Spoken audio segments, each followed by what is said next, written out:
Cooked bisa berfungsi sebagai verb 2, bisa juga berfungsi sebagai verb 3.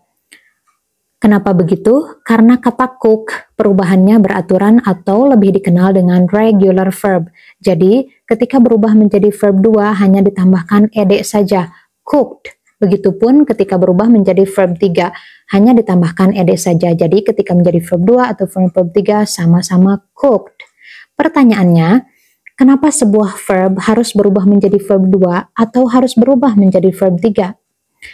Sebuah verb ketika berubah menjadi verb 2 digunakan untuk menyatakan sesuatu yang terjadi di masa lampau, dulu, kemarin, minggu lalu, tadi, dan lain sebagainya, yaitu bentuk past tense, digunakan untuk seluruh subjek pada kalimat aktif. Kata cooked berubah menjadi verb 3 dalam bentuk passive voice, yang artinya di, tetapi dengan syarat harus disertai to be sebelumnya. Jadi ada to be plus verb 3. Karena contoh yang kita pakai adalah cooked, maka to be plus cooked yang berfungsi sebagai verb 3. Artinya di, ingat ya, jadi ketika passive voice, to be plus verb 3. Ada to be dulu sebelumnya.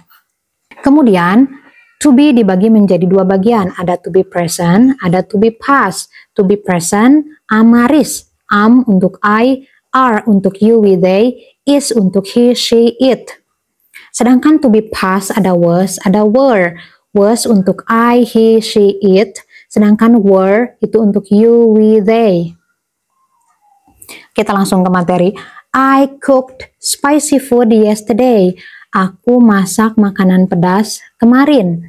Cooked di sini berfungsi sebagai verb 2. Kenapa? Karena tidak ada to be sebelumnya.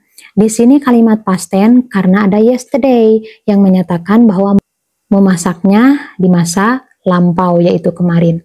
Spicy food was cooked yesterday. Makanan pedas dimasak kemarin. Ini berfungsi sebagai verb 3 karena disertai was, yaitu to be past. Kenapa di sini menggunakan to be past? Karena pada kalimat ini ada kata yesterday, tanda dari past tense. Kemudian, kenapa juga memilih was, tidak were? Karena spicy food itu it penggantinya atau tunggal. Jadi, spicy food was cooked yesterday. Makanan pedas dimasak kemarin. She cooked fried chicken last week. Dia perempuan memasak ayam goreng minggu lalu. Di sini berfungsi sebagai verb 2. Kenapa? Karena tidak ada to be sebelumnya. Jadi artinya memasak, tetapi di masa lampau, yaitu last week, minggu lalu.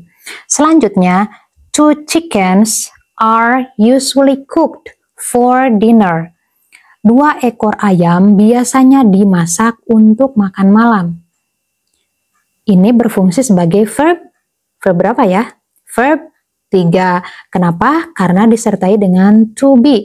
To be-nya adalah are. Kenapa to be-nya are? Karena ada kata usually, yaitu ciri dari present. Kenapa are? Karena 2 ekor ayam. Jadi jamak. They ya, mereka kalau misalkan manusia. Selanjutnya, 1 egg is always cooked for my breakfast. 1 butir telur selalu dimasak untuk sarapanku. Kira-kira di sini cooked ini berfungsi sebagai verb berapa ya? Ingat di sini ada to be, to be-nya is. Kenapa di sini to be-nya is? Karena ada kata always. Always adalah ciri dari present. Kenapa juga di sini is? Karena 1 egg, telurnya 1. Kalau misalkan telurnya banyak, boleh pakai are pada kalimat ini. Oke, semoga teman-teman gak pusing ya. Tapi kalau misalkan teman-teman pusing, belajarnya go slow aja ya teman-teman ya. Thank you.